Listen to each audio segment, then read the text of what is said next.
what's going on YouTube? Adam C here. Thanks for watching. Got a water change going on in the 300 behind me. And we got a lot of new stuff going on in the fish room, so wanted to take you guys on a quick tour, get your thoughts, and maybe you can see and get some ideas where I'm going in the near future here. Let's check it out. We're in the fish room, and I apologize for the buzzing. I have some more powerful pumps out here than I do on the 300. So it's a bit of an annoyance of noise, but it's more annoying for me to go and disconnect everything while I film videos, so we'll just bear with it together. So I have 10 tanks in total. We're going to do a tour of 7 of them. There's 3 that are being held open for some fry that are being held right here, right now. And I also have some fish that are going to be coming in the near future. So as I do normally on my tours, we're going to start at the smallest tank, smallest to largest.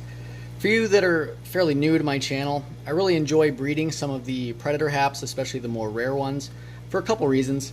One, I just enjoy the fish. I really enjoy it. They're quite a valuable fish to breed. Number 2, a lot of them are really rare, and they don't have to be rare. Not many people do it, but some people do when they breed the rare fish. They even cull extra females. They won't sell females just for the purpose of keeping that fish rare, and it keeps their stock even more valuable. My mission in this is I'm going to reverse that as best I can by breeding rare fish as often as I can and shipping out as many fry as I can to online retailers to disseminate across the country, so everyone doesn't have to pay $125 for a fish or only have an opportunity to get it every 2 years. It's just dumb. So that's my mission. Laugh at me if you want. That's cool. I laugh at myself a lot too. So starting at this 20 gallon, just a sponge filter. The fish you see swimming around, these are fry from my wild group of Rampochromis esox yellowfin. You'll see them here shortly. I think I got about 20 in here. This is the first group that I've ever gotten as far as fry, so I'm quite excited about that. And in that shell there, you will see, if you look really closely, you just saw the mom, and there's some baby bristlenose plecos.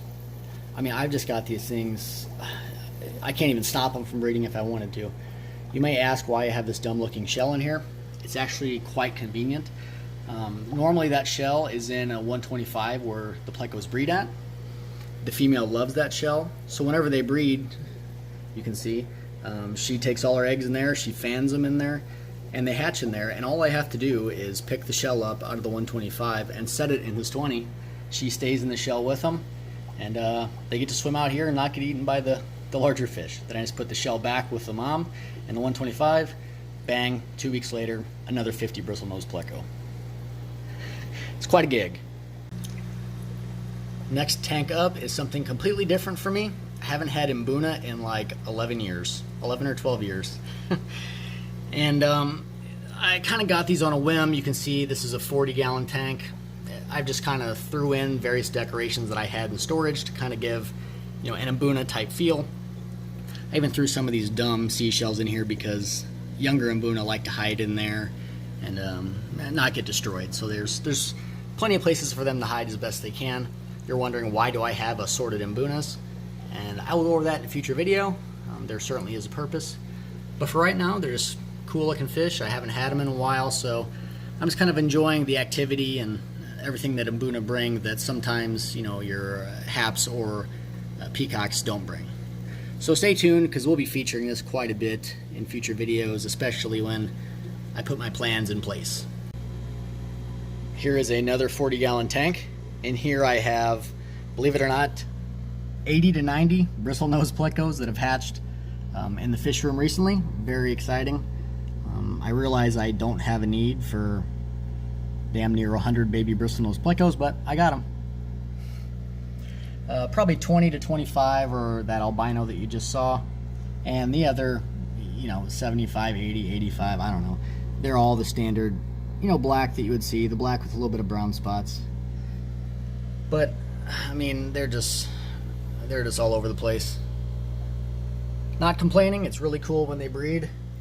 It's just, man, oh man, are there a lot. Just threw some food in. They're all starting to come out. Also, the fish in here, I have, there are 10 Mylochromis plagiotanea fry. You'll see the parents of them soon. And I think 7 or 8 Mylochromis spilosticus fry that I used to breed and recently moved on from that group.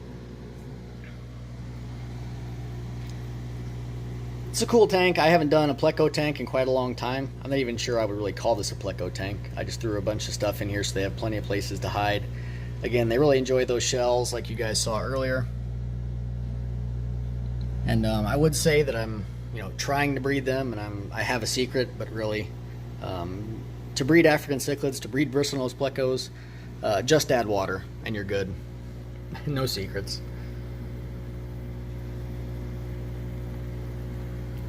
Alright, moving on, we're going to start getting bigger in tanks.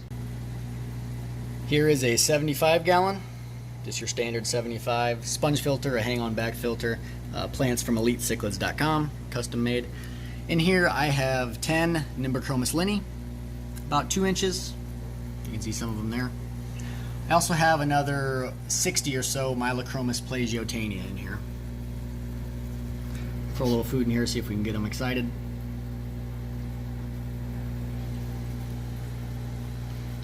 Very much looking forward to all these fish growing out. They're going to be a really nice collection. And the plagiotania themselves will be very valuable. Most people like those because they're one of the haps that color up at a very small size, like 3 inches.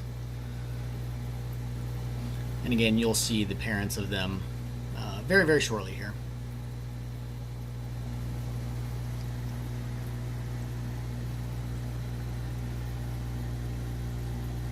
Moving on.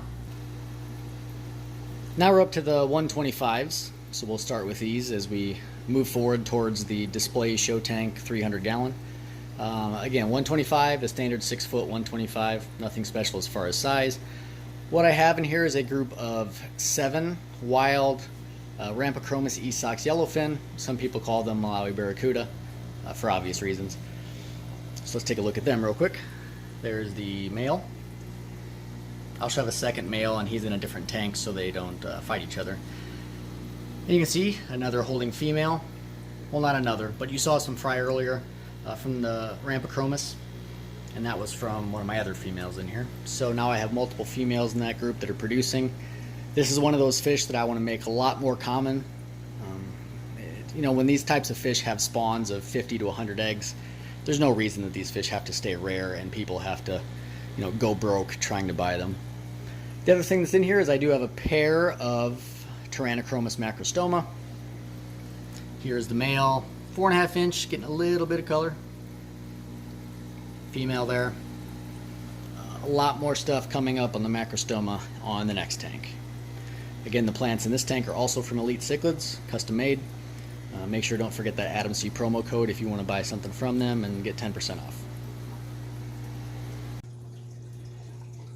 The second 125 gallon aquarium, background from Universal Rocks, plants from Elite Cichlids, and the stackable rocks.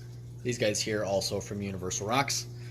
So the fish in here, this is one of my more exciting tanks at the moment because it's a rare species that I'm able to bring into subadulthood and hopefully create a nice group out of. And what we have in here is, I think, 21 F1 Tyrannochromis macrostoma. The largest are about 3 inch. You can see a few of them there if you look really closely, or if I focus really hard you can see a little bit of blue starting on the gills. Looks like I have quite a few males in here. Obviously I'm not going to be able to keep 7 or 8 males of these in the same tank. They would just straight murder each other. The other fish in here is I have 7 Lichnochromis acuticeps, the Malawi gar. The largest being, again, right around 3 inch. That guy right there. One of the more difficult to find haps in the hobby. I have 7 in here. That one is a male for sure. The other 6, give or take, they're in the 2 to 2.5 inch range. I'm going to hold those guys together and see what group I can form out of them to add to a group you will see here very shortly. And I do also have a pair, one male, one female, they breed fairly often, of Mylochromis plagiotania. Let's see here. Here is the female right there. They are the parents to the fry you saw a bit earlier. And let me find the male. He's a bit shy, but he's got some nice color. He's around here somewhere. There he is. right in that plant if I can get him to come out. He's starting with his nice blues, a little bit of red, a little bit of orange. You can kind of get a taste of it there in the darkness, but he likes to hide. Alright, on to the last tank, the largest tank. Last tank to show today. This is the 8-foot long, 300-gallon Predator Hap aquarium. I have various males and females. As a display tank, I also use this as a breeding tank, with each male having its own females, except for the Chilotilapia rhodesi. So either he's going to go soon, or I'll find females for him soon, one of the two. So the background, again from Universal Rocks, model BFR004 if I remember. The rocks are from Universal Rocks and Aqua Decor. Plants from Elite Cichlids. Let's look at some of the fish I have in here and we'll see what's going on. You see there is my male Champsochromis corallius, Malawi trout. Really nice color, and he has 5 females in here for him. Just basically look like silver sardines at the moment. 1, 2, a few more over there. He's about 8.5 inches, give or take. I do have a group, 1 male, 3 female, wild Tyrannochromis nigriventer. You guys have seen him quite often. He's always stunning. They should start to breed anytime. Still haven't bred since that mess with the Taeniolithonaut versicolor yellow, but he's gone now, so I'm hoping we're moving on from that. You can see there's 2 of his females, and where is the other one? There she is. He's 7.5 inches, and they are also 7.5 inches. I do have, like I said, the male Chilotilapia rhodesi. The only reason I ever got him, if you get out of that light, you can see his great color. The only reason I ever got him is because I do have Malaysian trumpet snails in this tank. If you look really closely, you can see some random shells sitting around.